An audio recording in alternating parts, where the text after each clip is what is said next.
Alrighty, well she's all working and happening. Yeah, so we've gone and mounted this sort of semi-permanently in the back. You can see a string there. There's also another one which you won't see. It's sort of like, right down there. It's on the cargo net holder, and that goes to an eyelet in the back. You may notice a little bit of silicone. That's because the sink, which I'm about to go work on, is going to be sitting on the back there, and I realise that any water splashing is going to hit here. And now, why I've had to silicone it is because this van has a great big bloody black hole between the plastic trim and the window on all windows.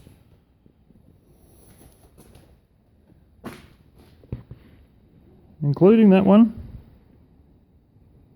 It's all like, it's just, I don't know, it's just the way they build these things. They're just, yeah. Let's have a little bit of a better look on this one. There you go, you can see that dirty big ass gap without a problem there. Even better when it was in focus.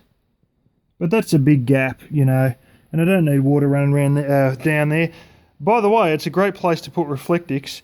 Another thing I've done, this is, you might have seen the bottom strap there that braces everything, and there's also, oh yeah, little mount that I've done in there, jammed a little wedge in. That was actually one of my templates, and that's holds this from sliding forward as well as that other bit at the back.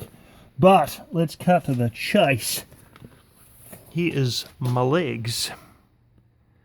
And it sort of has turned out to be a great idea to have this here, because instead of all the shenanigans of trying to suspend a freaking exhaust fan and, you know, being fairly close to plastic and just having this exhaust fan that's hanging off God knows what, probably a bit of fucking string held to the bloody handles that are on the roof. You know, you got those roof mount. You can see it over there. I don't need to worry about exhaust fan anymore because this lines up with a window that goes down. Had it actually worked out to be have a better idea after all anyway. But anyway, as I explained before, you got the little plugs, bang bang, a little screws underneath. And what I've done, I've got this little strap that I've screwed in the back, and you can just see that, you can barely see the edge of it. There's a little eyelet there. And that little clip there comes out and goes onto the eyelet right through the middle here and holds the whole show together as you're driving. After you pull the legs out, because that's, you know, that mesh goes into holes that are drilled in about 3/8 of an inch into that 3/4 inch plywood, and that comes out quite nicely. But the big thing, the big.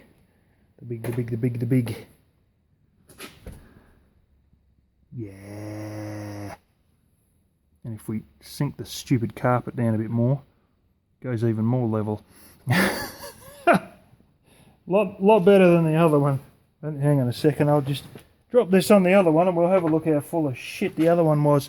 This is what happens when you have each side perfectly aligned. No level at all. Because that's effectively the top of that bench is the same angle as the floor of the van, which is on quite an angle. Another thing I want to mention, I'm not into spending big dollars on the van right now. You know, I'm spending time working on it, but the money isn't pouring in. Actually, the money is slowly drizzling out the back door, and I'm going to leave a solar panel and a deep cycle battery and the cargo, you know, the tow hitch cargo platform on the for the back. You know, $400 there, $550 for an AGM battery. You know, another, who knows what, 150 plus for a solar panel, bloody blah. We're not buying that stuff right now. We're buying it when we're back working again. And something else this very strange vehicle has, this strange South Korean people mover, as well as having one 2, 3 glove boxes and 4 cigarette lighter plugs in this thing as standard. The high-end model, this is just Hyundai Trajet, but the Hyundai Trajet GLS has both front seats spin around to face the back like a proper RV. Why in the hell they would do it in a cheap South Korean people mover is beyond me, but the GLS model has seats that swivel round and face backwards. In fact, some of the European ones have heated seats. We're talking the early 2000s here. So, in due course, when I go back to work and make some money, I may well go to a particular Hyundai wrecker. Fingers crossed.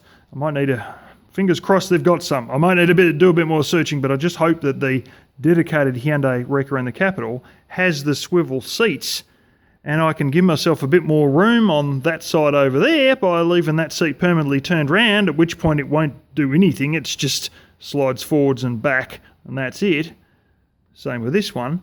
But if I can get driver's seat to spin around, how much easier is it going to be to do cooking, to be able to sit in the driver's seat facing this way and do your cooking, and then hit the little lever and just spin it around again? It's going to be a lot easier, isn't it? It's something I've thought of. It's with this mattress that's going to be sitting up here somewhere. You know, the mattress is 220mm thick.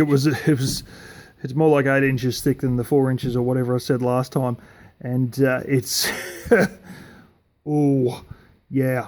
it's going to be a you got to more or less dive to get into bed.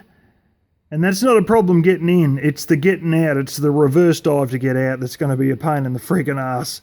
And I'm going to be close to the roof. And also, if I sit on this bed base now, my head's already hitting the roof and I'm hunched over quite badly. How bad is it going to be trying to fit into about a foot, trying to work on this cooking? It'd actually be easier to just cook from outside the van, but then that defeats the whole purpose, because I might as well get out my camping table and just put it on the damn camping table and cook outside. But anyway, it's I might learn how to lay on the bed and cook at the same time, or I might be doing more cooking outside as a standard procedure, and only cooking in the van when it's raining. And I think that's what it'll be like. But anyway, all the same, I have a cooking ability in this van on a nice level surface at this point with a dual burner stove, and I probably should get some of my aluminium that will sit up and protect this here from any radiant heat. And I've also got the cement sheet here to protect from radiant heat as well. This here is a lot further away than if I had it sitting here, which is like, 5/8 of an inch off the damn thing. Anyway, that's how that's played out. And it's sort of worked out for the better in a way that I've got but then again, I don't have a great deal of room. But then again, the porta potty was going to be sitting out to here anyway. So be it, I suppose. It is what it is. One day, when I'm a millionaire, I'll rebuild a new design of van, or I may indeed even get a new van. I probably won't get a new van, but this is only the first run, and I have seen people like Foresty Forrest on the third van build of the same vehicle, because they work out a better way to store things and a better way to do. And, he's even got an induction stove that slides out like those, remember the computer desks where you had that shitty damn thing that would slide out with your keyboard on, and unless you tighten the little piece on the side, the bastard will slide in and pinch your fingers. He's got one of those with an induction cooktop, like that style, like a drawer style with an induction cooktop underneath, and his gas stove on top of that. Frickin' unbelievable what some people do. Anyway, that's where I'm up to now.